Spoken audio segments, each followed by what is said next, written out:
Assalamualaikum warahmatullahi wabarakatuh.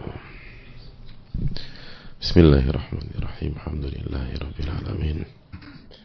Wa bihi nasta'in ala umuri dunya waddin. Wassalatu wassalamu ala asyrafil anbiya wal mursalin wa ala alihi wa sahbihi wa man sara ala nahjihi bi ihsanin ila yaumiddin wa ba'd. Allahumma inna nas'aluka ilman nafi'an wa na'udzubika min ilmin la yanfa'. Hadirin Allah muliakan, alhamdulillah kita panjatkan puji dan syukur kita kepada Allah Tabaraka wa Ta'ala atas segala nikmat dan karunia Allah berikan dan Allah limpahkan kepada kita, sebagaimana salawat dan salam semoga senantiasa tercurahkan kepada junjungan kita Rasul kita Muhammadin alaihi salatu wassalam beserta para keluarga, para sahabat dan orang-orang yang istiqomah berjalan di bawah naungan sunnah beliau sampai hari kiamat kelak.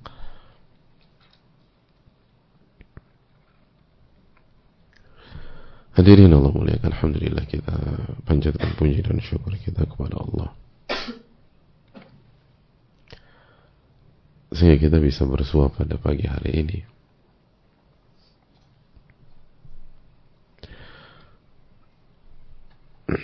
dalam rangka upaya untuk menambah ilmu kita, menambah keyakinan kita, menambah iman kita,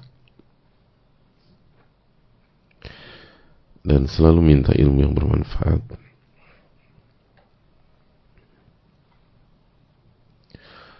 Allahumma inna nas'aluka ilman nafi'an wa na'udzubika min ilmin la yanfa'.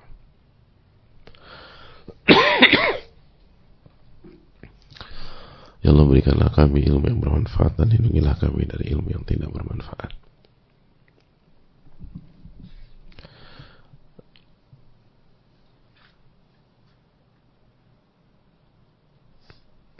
Dan selalu berfikir dan muhasabah jamaah. Apakah ilmu kita hanya maklumat dan hafalan, atau ilmu kita merubah kita menjadi jauh lebih baik dari waktu ke waktu.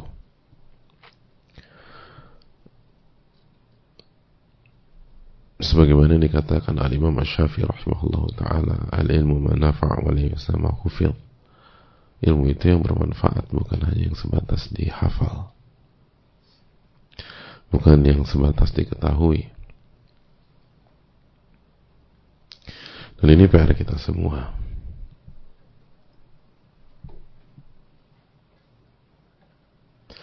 Dan semoga Allah memberikan taufik kepada kita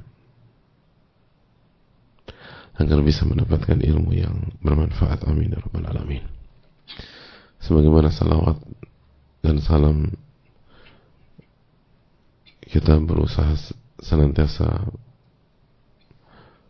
kita bersalawat kepada Nabi sallallahu alaihi wasallam. Allahumma salli wa sallim wa barik wa an'im ala nabiyyina Muhammadin wa ala alihi wa sahbihi ajma'in. Selalu mengingat man shalla alaiya salatan sallallahu alaihi biha asyara. Barang siapa yang bersalawat kepada Nabi 1 kali, maka Allah akan bersalawat untuknya 10 kali. Makanya sebagian ulama mengatakan kalau tidak ada keutamaan mempelajari hadis Nabi kita sallallahu alaihi wasallam kecuali secara otomatis kita banyak bersalawat kepada Rasulullah SAW, maka sudah cukup. Ngerti nggak hadirin? Hadirin mengkaji Riyadhus Shalihin 1 jam. 1 jam itu nggak ada yang ngerti. Nggak ada yang ngerti.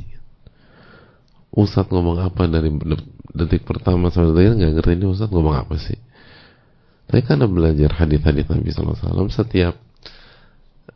setiap diucapkan Nabi kita sallallahu alaihi wasallam kita bersalawat, Allahumma shalli wa sallim wa barik wa an'im ala nabiyina Muhammad sallallahu alaihi wasallam atau alaihi salatu wassalam. Maka itu sudah cukup membuat atau sudah cukup menjadi alasan kita rutin mengkaji hadis-hadis Nabi sallallahu alaihi wasallam. Udah cukup tuh. Kalau nggak ada keutamaan kecuali Anda banyak bersalawat, udah cukup. Gimana nggak cukup hadirin? Sekali kita bersalawat kepada Rasulullah Sallallahu Alaihi Wasallam, Allah kasih salawat 10 kali. Kita dapat doa dari orang soleh aja senang banget. Kita dapat doa dari seorang ustadz atau seorang guru aja senang banget. Kita dapat doa dari ulama aja senangnya minta ampun. Lalu bagaimana jika Rabb kita subhanahu wa ta'ala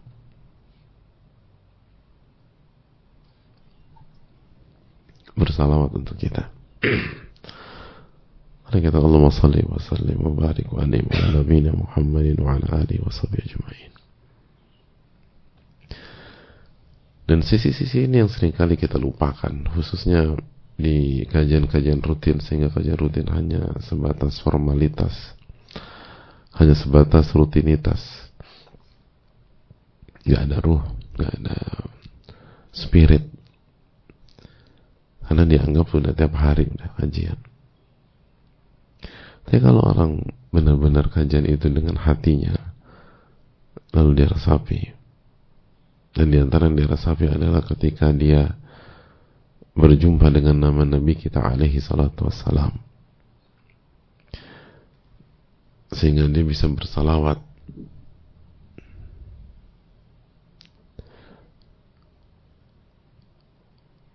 sehingga Rabbnya subhanahu wa ta'ala, Allah tabaraka wa ta'ala bersalawat untuk dia 10 kali.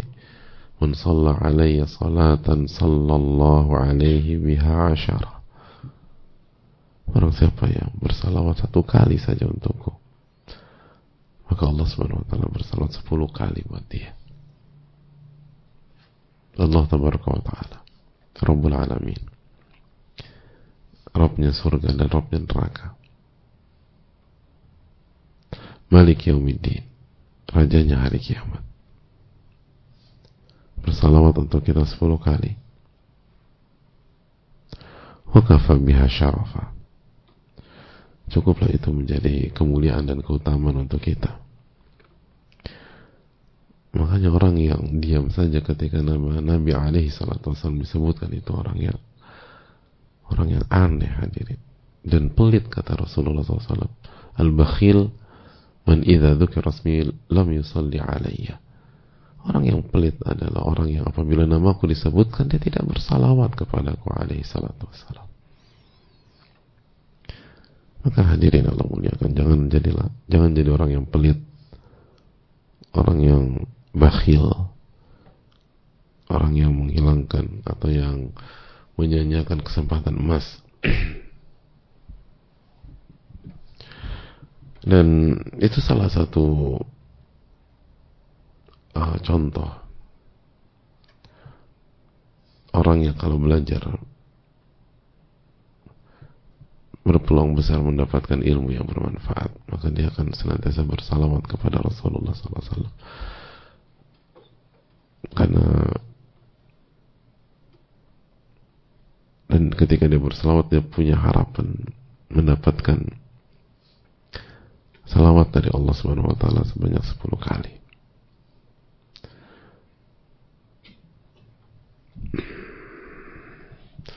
Semoga Allah Subhanahu wa taala senantiasa merahmati kita dan memudahkan lisan dan hati ini untuk berupaya bersalawat kepada Rasulullah alaihi salatu wassalam. Hadirin Allah muliakan, kita akan lanjutkan hadis yang terakhir, hadis Abu Isa Al-Mughirah bin Syu'bah, ketika Al-Imam An-Nawawi rahimahullahu rahmatan wasi'ah, semoga Allah merahmati beliau, keluarga beliau, orang tua beliau, para ulama kita dan umat dimanapun berada. Beliau rahimahullah ta'ala mengatakan, dan dari Abu Isa Al-Mughirah bin Syu'bah dari Nabi kita sallallahu alaihi wasallam, qala inna Allah ta'ala harrama alaikum uquqal ummahat wa man'an wahat wa wa'dal banat wa kariha lakum qila wa qala wa kathratas su'al wa idha'atal mal. Muttafaqun alaih. Sesungguhnya Allah SWT mengharamkan durhaka kepada ibu, wa man'an wahat, Dan ini akan kita bahas insyaallah subhanahu wa ta'ala pada pagi hari ini. Wa'dal banat wa kariya lakum qil wa qal wa kathratus su'al wa idha'atul mal.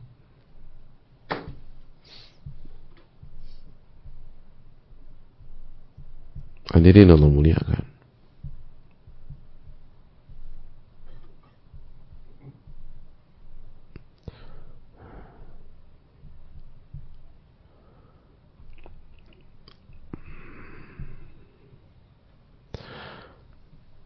Allah mengharamkan kita man'an wahad. Apa arti man'an wahad?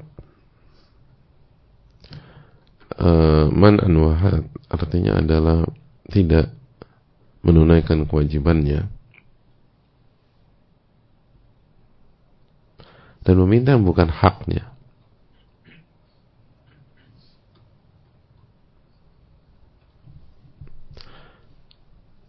Dan meminta bukan haknya. Jadi kewajibannya nggak dipenuhi, yang bukan haknya diminta.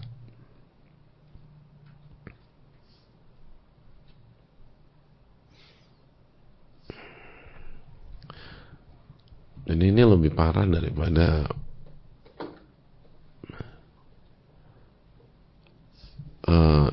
lupa terhadap kewajiban tapi hobi nuntut hak. Ini stadium lebih parah daripada itu. Ini orang man'an wahad, nggak mengerjakan kewajiban tapi nuntut yang bukan haknya. Nuntut yang bukan haknya.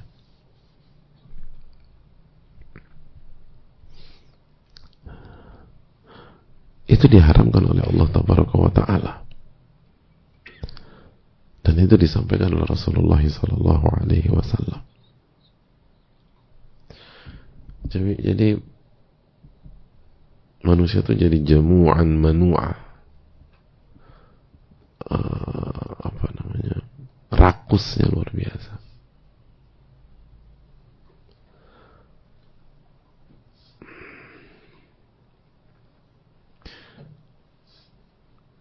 Jadi man'an wahad itu diharamkan. Orang yang sekali lagi hidupnya itu lupa terhadap kewajiban, khususnya kewajiban harta, ditekankan para ulama.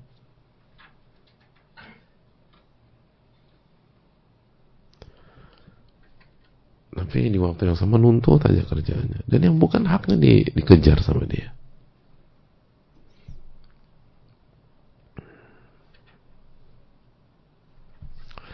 Makanya Allah Subhanahu wa Ta'ala kan di dalam Al-Quranul Karim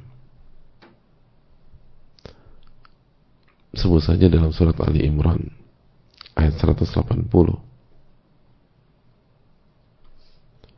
Apa kata Allah Subhanahu wa Ta'ala? Allah mengatakan, "Wala tahsabanna alladhina yabkhuluna bima atahumullahu min fadlihi huwa khairan lahum, bal huwa syarrul lahum." Jangan sampai orang-orang yang pelit, bakhil terhadap apa yang Allah berikan kepada mereka dari karunia, dari rizki, dari harta. Jangan pernah mereka yang tipenya seperti itu berpikir dan mengira itu baik buat mereka. Pola pelit itu baik buat mereka. Jangan pernah berpikir mental pelit itu menguntungkan mereka. Jangan pernah berpikir mental bakhil itu, sifat bakhil, sifat pelit itu menguntungkan mereka. Bal huwa syarrul lahum. Karena sejatinya itu buruk dan merugikan mereka. Itu buruk dan merugikan mereka. Jangan pernah berpikir sifat pelit itu menguntungkan. Enggak sama sekali, kata Allah. Itu merugikan. itu merugikan, itu merusak.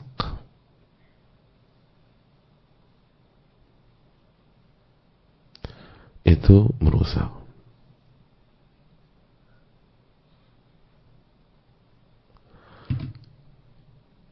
Mari coba kita lihat Ali Imran ayat 180 itu. Dan itulah pola pikir orang pelit. Kenapa orang pelit? Karena dia pikir dengan dia nggak keluarkan fulusnya, ketika dia nggak keluarkan uangnya, itu nguntungin dia. Makanya dia pelit. Dia pikir itu nguntungin. Ketika dia nggak bayar zakat, itu nguntungin dia. Ketika dia nggak memberikan nafkah, itu nguntungin dia.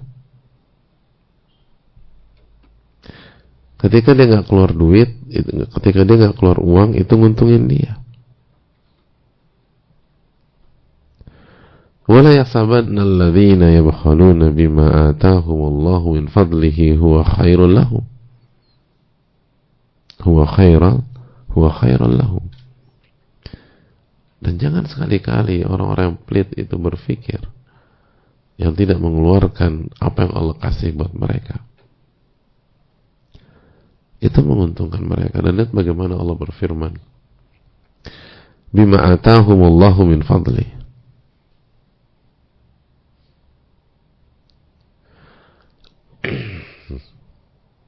Yang mereka pelit, yang mereka simpan, yang mereka tahan itu kan sebenarnya bukan punya mereka juga dikasih kok sama Allah. Bima atahumullahu min fadli. Itu dikasih dari Allah. Allah yang ngasih dia. Bukan karena kecerdasannya, bukan karena kejeniusannya, bukan karena work ethicnya, bukan karena effortnya, usahanya. Iya, dia usaha. Tapi memang usaha dan hasil selalu berbanding lurus. Silakan main-main atau piknik ke masyarakat atau ke dunia real hadirin. Ada banyak orang lebih babak belur dari kita, tapi hartanya jauh di bawah kita. Ada banyak orang lebih cerdas daripada kita, tapi hartanya nggak sampai sepertiga uang kita.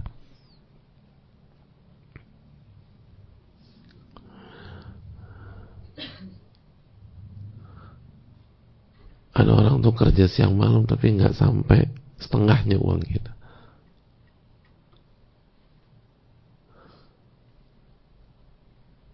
Makanya orang mengatakan ini karena kerja keras saya. Ini kurang piknik hadirin.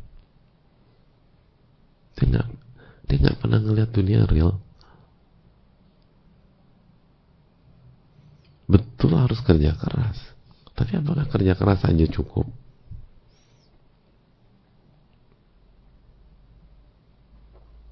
Hanya kerja keras cukup.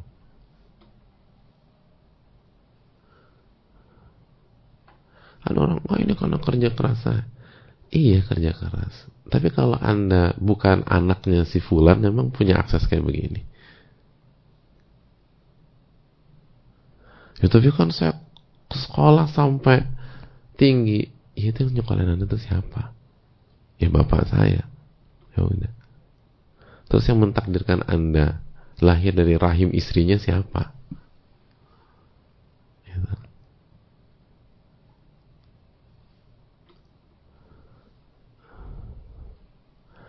Kadang-kadang suka lupa kita.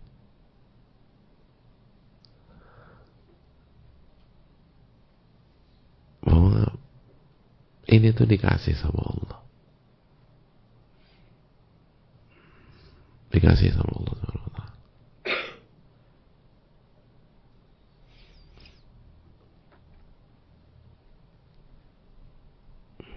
Saya ini dapat ini karena aku nih kerja keras siang dan malam. Anda tuh bisa kerja keras siang malam tuh dikasih fisik yang sehat. Siapa yang kasih fisik yang sehat? Coba keluarlah, main-main ke rumah sakit lah. Itu ada banyak orang cerdas, nggak bisa ngapa-ngapain. Aduh cerdas, sebagian mereka lebih cerdas daripada Anda. Dan mereka bukan nggak mau berusaha, tubuhnya nggak bisa berusaha.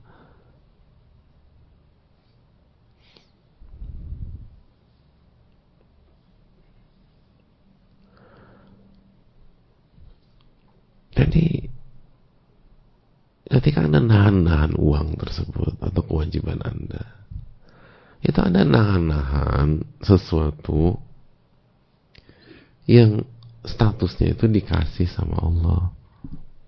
Ya mbok ya tahu diri gitu loh.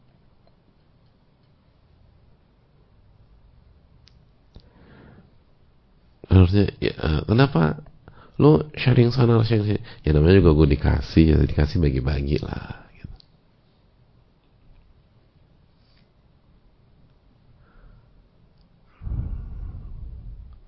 Itu yang harus kita tanamkan bersama-sama. Allah nggak mengatakan orang yang pelit karena uang hasil kerja kerasnya. Enggak, bukan kerja keras. Bima atahumullahu min fadli.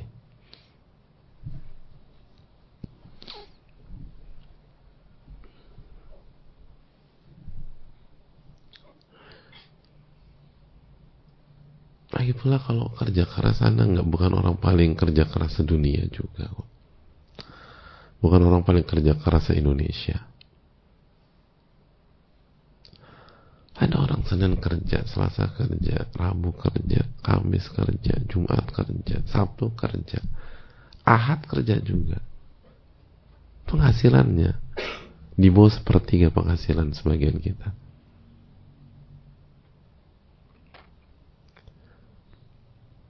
Gak punya waktu libur nih orang. Ada orang kayak begitu.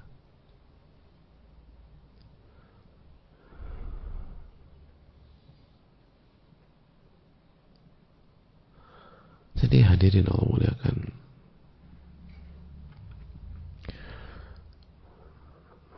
marilah kita sadari udah, kalau itu kewajiban kita, keluarkan, kasih, jangan pelit, jangan ditahan-tahan. Karena pelit itu hanya menghancurkan. Bal huwa syarrul lahum. Sejatinya sifat pelit bakhil itu merugikan. Sayutawwaquna ma bakhilu bihi yaumal qiyamah.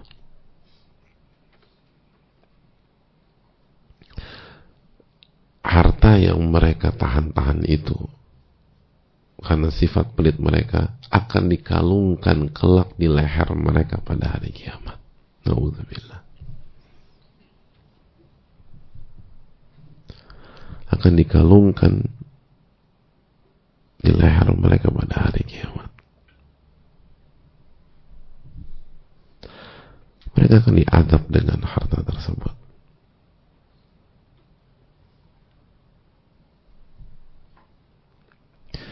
Dan itu sangat menyakitkan. Itu sangat menyakitkan. Jadi Allah ingin memberikan pesan, yang kalian tahan itu adalah sesuatu yang akan mengadab kalian. Jadi yang kalian tahan itu adab sebenarnya. Yang kalian sayang-sayang itu adab pada hari kiamat. Bukan keuntungan, bukan.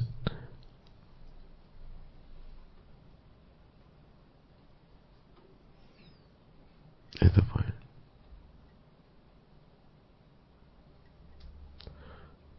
Makanya dalam riwayat nanti ketika dikalungkan nanti hartanya bilang, ini saya hartamu loh yang kamu simpan-simpan selama ini gitu. Ini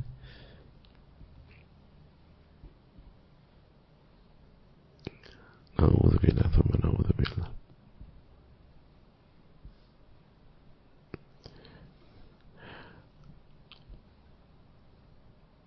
Jadi jamaah sekalian, itu bahaya. Lalu mental menuntut yang bukan haknya. Ini juga diharamkan oleh Allah dan ini merusak jemaah. Kalau jelas-jelas bukan hak kita, jangan kita kejar.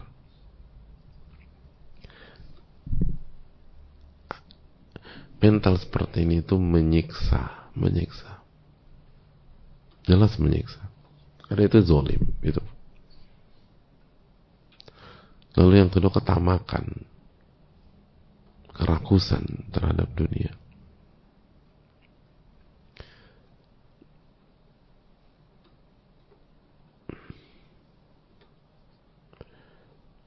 Dan gak akan berkah, gak akan beruntung di dunia maupun di akhirat.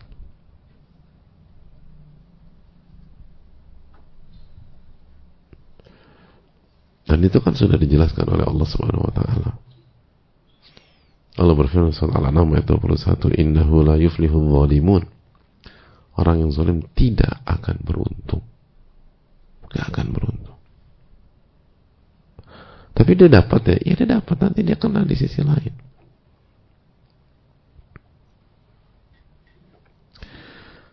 Dan bukan satu ayat Allah jelaskan orang zalim gak akan beruntung kan. Surat Yusuf 23, "Innahu la yuflihul zalimun." Lagi-lagi Allah berfirman, orang gak akan beruntung orang-orang yang zalim itu. Gak akan beruntung. Karena itu hadirin Allah muliakan,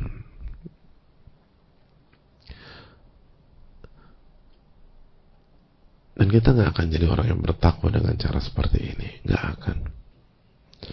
Orang bertakwa itu hadirin, itu polanya sudah beda, kontras dengan ini. Orang-orang bertakwa itu dididik oleh Allah dan Rasulnya.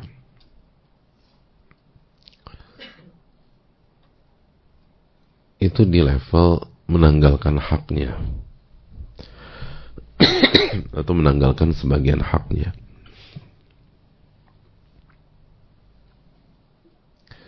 Tapi orang yang tamak, jangankan haknya, hak orang lain mau diambil sama dia dan dituntut, padahal bukan hak dia. Jadi orang yang mental gini tuh ketinggalan jauh banget dengan orang-orang yang bertakwa, orang-orang yang beriman. Orang-orang beriman tuh bukan sebatas hanya mengambil haknya, bukan hanya sebatas itu, tapi sudah di level melepas sebagian haknya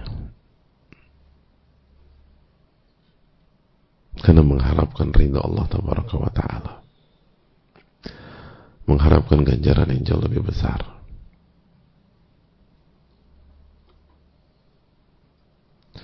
Karena orang-orang bertakwa yakin bahwa kebahagiaan itu ada pada mental memberi, bukan mental rakus terhadap dunia.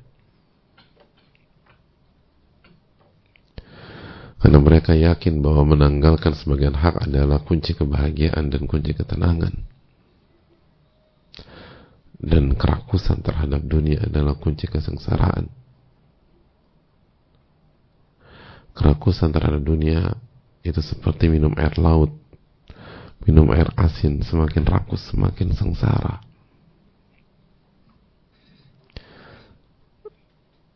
Allah berfirman, "Alhaakumut takatsur hatta zurtumul maqabir." Mental memperbanyak atau banyak-banyakan harta dan fasilitas dunia telah melalaikan Anda, dan itu akan, atau tren tersebut akan terus sampai masuk ke dalam kubur. Jadi kalau kita nggak putus dengan iman, itu tren itu akan terus sampai dalam kubur. Banyak-banyakan. Rakus tuh nggak ada obatnya kecuali iman. Makanya kata Nabi SAW apa? "Lau kana libni Adam wadi min dhahabin labtagha ilahi lahu thaniya." Kalau anak Adam punya satu lembah emas, dia nggak akan berhenti, dia nggak akan pensiun sampai dia dapatkan lembah emas yang kedua. Dan ketika dia dapat lembah emas kedua, dia nggak akan berhenti, dia nggak akan pensiun, dia nggak akan berakhir, atau dia nggak akan stop sampai dia mendapatkan lembah emas yang ketiga. Itu kata Nabi SAW. Padahal bayangin lembah emas itu berapa? Kalau kita punya emas segini itu berapa harganya, Pak? Emas segini. Mana orang emas? Mana nas berapa segini? Segini, ini emas nih. Kalau ketawa itu loh, ditanya harga dia ketawa. Atau belum disuruh ketawa. 100 gram berapa 100 gram sekarang?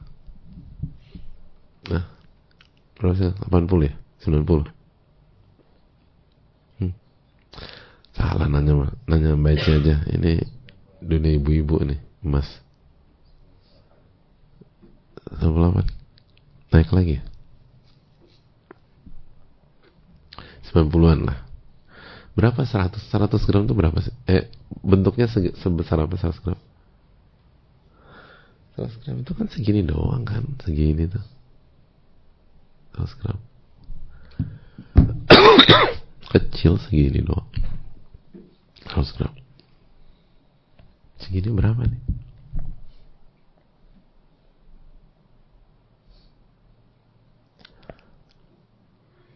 Itu baru satu buku. Kalau semeja ini emas semua tuh berapa? Kata Nabi, satu lembah emas. Lembah itu isinya emas semua. Berhenti manusia? Nggak akan berhenti manusia itu. Sampai dia cari lembah emas yang kedua. Nggak ada cukupnya. Nggak ada cukupnya. Nggak ada cukupnya sama sekali. Sampai kapan? Wala yamla'u jawfa bani Adam illa turab. Gak ada yang bisa memenuhi isi perutnya atau lambungnya anak Adam kecuali tanah sampai mati. Sampai mati.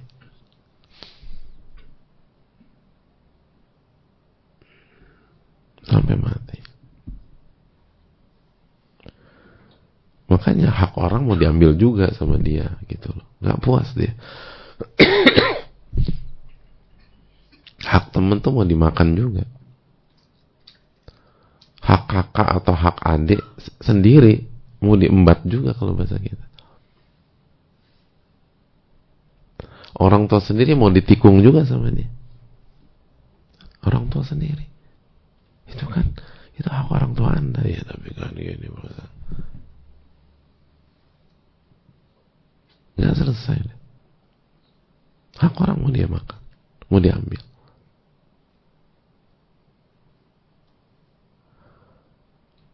Beda dengan orang-orang beriman. Orang beriman itu sebagian haknya dilepas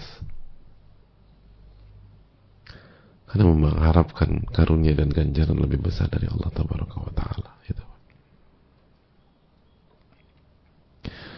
Jadi sekali lagi ini adalah sifat bakhil dan ngambil hak orang secara zalim ini diharamkan. Dan itu tadi kalau kita sudah tidak menunaikan kewajiban kita, berarti hak orang kita makan. Itu dah. Dan ini emang soulmate ini, gitu loh. Dua sifat ini emang penyakit. Benar-benar penyakit. Jadi man anwahat itu jahat, coba.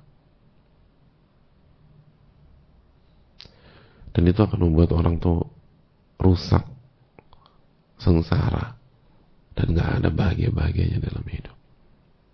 Man anwahat. Dan semoga Allah jaga kita dari sifat itu.